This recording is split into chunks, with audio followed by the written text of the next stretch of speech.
Can we talk about what happened today?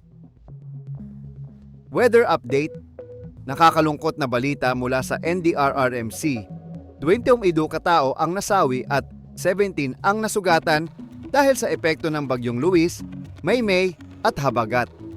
Malaki ang pinsalang dulot ng mga weather disturbances na ito sa mga apektadong lugar.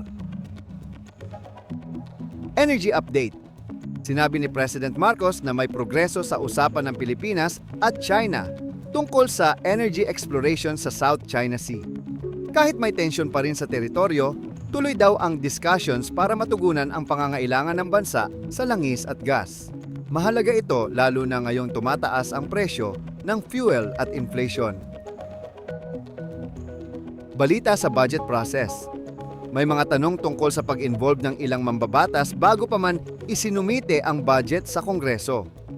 Ang tawag dito ay leadership funds, kung saan nagkakaroon sila ng pagkakataon na magdagdag ng proyekto sa preparation phase.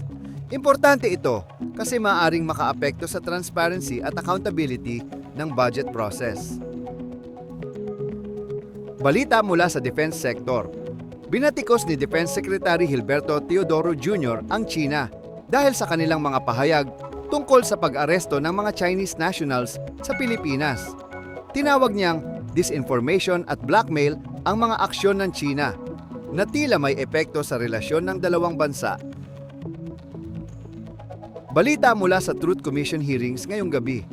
Sinimulan na nila ang investigasyon sa mga patayan noong drug war sa ilalim ng Duterte administration. Unang nag-testify ang ina ng isang 19-year-old na may kapansanan na napatay noong 2017 na pinaghinalaang nagbebenta ng droga.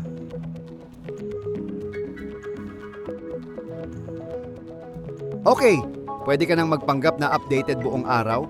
Follow mo na rin, kaya kami.